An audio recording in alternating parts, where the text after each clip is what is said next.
क्या बिहार की राजधानी पटना के सबसे पक्के और पारंपरिक किले में, जो पिछले कई चुनावों से बीजेपी का सबसे सुरक्षित गढ़ माना जाता रहा है, वहां पहली बार एक ऐसा सियासी तूफान खड़ा हो चुका है जिसने बड़े बड़े रणनीतिकारों के पसीने छुड़ा दिए हैं।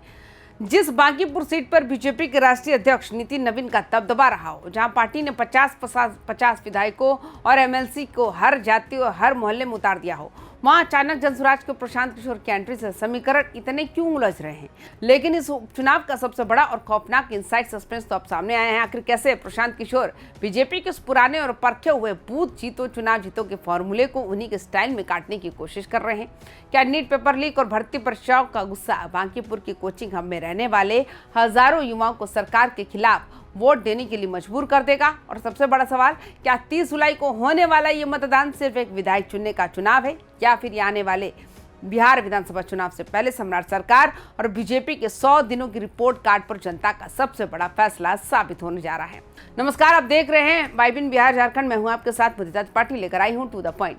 बांकीपुर उपचुनाव में नितिन नवीन की 4 लेयर स्ट्रेटेजी बनाम प्रशांत किशोर का 3 लेयर चक्रव्यूह, मनोज तिवारी, पवन सिंह का ग्लैमर और छात्रों के गुस्से का पूरा गणित समझने के लिए आज का ये वीडियो आप बिल्कुल अंत तक जरूर देखिएगा। बांकीपुर के सियासी दंगल को समझने के लिए सबसे पहले बीजेपी के उस विशालकाय सांगठनिक ढांचे को देखिए जिसे हिलाना किसी भी विरोधी दल के लिए नामुमकिन माना जाता था। बीजेपी के राष्ट्रीय अध्यक्ष नितिन नवीन खुद पटना पहुंचे। बांकीपुर उनका गृह क्षेत्र रहा है। सांसद बनने से पहले वे इस सीट से लगातार चुनाव जीतते रहे। जब वे दिल्ली के रास्ते में हैं तो उनके लिए ये चुनाव केवल एक प्रत्याशी को जिताने का नहीं, बल्कि अपनी साख और अपने किले को बचाए रखने की प्रतिष्ठा का सवाल बन चुका है। बीजेपी ने बांकीपुर को जीतने के लिए बहुत तगड़ा 4 लेयर प्लान लागू किया। पूरे क्षेत्र को 60 से अधिक शक्ति केंद्रों और 10 मंडलों में बांटा गया। करीब 50 विधायक और विधान पार्षद हर मोहल्ले में दिन रात पॉकेट मीटिंग्स कर रहे हैं। जिस मोहल्ले में जिस जाति की आबादी ज्यादा है, वहां उसी जाति के बड़े नेता को सीधे घर घर जाकर वोट मांगने के लिए तैनात किया गया। इसके साथ ही स्टार प्रचारकों में मनोज तिवारी और पवन सिंह जैसे बड़े सितारों को उतारकर बीजेपी अपने पारंपरिक वोट बैंक को पूरी तरह एकजुट रखने की हर संभव कोशिश कर रही है। अब बात करते हैं मैदान के दूसरे बड़े खिलाड़ी यानी जनसुराज के प्रशांत किशोर की।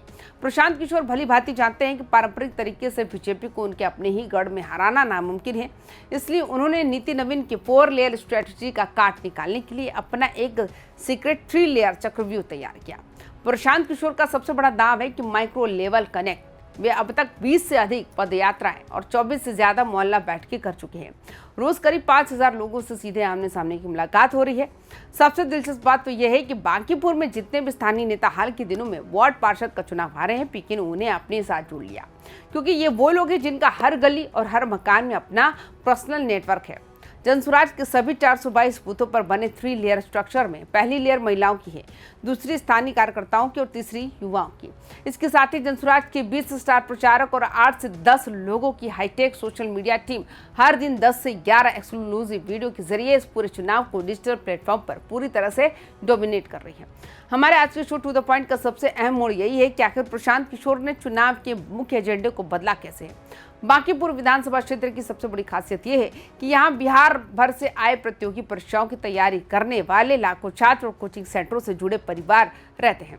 पीके ने नीट पेपर लीक और बार बार रद्द होती भर्ती परीक्षाओं को केवल एक परीक्षा का मुद्दा नहीं रहने दिया, बल्कि इसे सीधे युवाओं के भविष्य और आत्मसम्मान से जुड़ गया। चुनावी रैलियों में पीके सीधे सवाल उठा रहे, आखिर क्यों सालों तक मेहनत करने वाले युवाओं को नौकरी की जगह पेपर लीक क्यों मिलता है? जब बार बार धांधली होती है तो इसकी जिम्मेदारी सरकार में बैठे लोग क्यों नहीं ले लेते? इन तीखे हमले ने बीजेपी को डिफेंसिव मोड में ला खड़ा कर दिया। छात्रों के गुस्से को देखते हुए अगर चुनावी बहस जाति गणित से हटकर रोजगार, पारदर्शिता और पेपर लीक पर शिफ्ट होती है तो ये पारंपरिक वोटों में एक बहुत बड़ी सेंधमारी कर सकती है। चलिए अब इस पूरे बांकीपुर युद्ध के पीछे छिपे सबसे बड़े राजनीतिक गणित का टू द पॉइंट करते हैं। मैदान में सिर्फ बीजेपी और जनसुराज ही नहीं, बल्कि आरजेडी की प्रत्याशी रेखा गुप्ता भी पूरे दमखम से अपने पारंपरिक एमवाई और कैडर वोट बैंक को साधने में जुटी है। इस त्रिकोणीय मुकाबले ने चुनाव के नतीजों को बेहद अप्रत्याशित बना दिया। एक तरफ जहां नितिन नवीन और बीजेपी का पूरा जोर सम्राट चौधरी सरकार के 100 दिनों के कामकाज और केंद्र के विकास के एजेंडे पर है, वहीं प्रशांत किशोर इस चुनाव को पूरी राज्य सरकार के खिलाफ एक रेफरेंडम यानी जनादेश की तरह पेश कर रहे हैं। वे जनता से अपील कर रहे हैं कि अगर सरकार के रवैये से नाराजगी है तो बांकीपुर से पूरे बिहार को एक बड़ा सियासी संदेश दीजिए। अगर पीके युवाओं और शहरी मिडिल क्लास के एक छोटे से हिस्से को भी अपनी तरफ खींचने में कामयाब होते हैं तो ये न केवल इस उपचुनाव का नतीजा बदलेगा बल्कि पूरे बिहार में जनसुराज को एक तीसरे मजबूत विकल्प के रूप में स्थापित कर देगा। तो बांकीपुर का ये उपचुनाव अब महज एक विधानसभा सीट का चुनाव नहीं रहा, ये बीजेपी के सबसे मजबूत सांगठनिक तंत्र और प्रशांत किशोर के नए जमाने के पॉलिटिकल मैनेजमेंट को सीधी जंग बना चुका है। अब देखना यह होगा कि 30 जुलाई को जनता बीजेपी के पारंपरिक भरोसे पर मुहर लगाती है या फिर पीके का यह बदलाव नैरेटिव कमाल दिखाता है। आपको क्या लगता है कि बांकीपुर में प्रशांत किशोर बीजेपी के इस अवैध किले को तोड़ पाएंगे या फिर बीजेपी का माइक्रो मैनेजमेंट एक बार फिर बाजी मार जाएगा? अपनी बेबाक राय नीचे कमेंट बॉक्स में जरूर साझा करें और तमाम खबरों के लिए देखते रहिए YBN बिहार झारखंड। नमस्कार।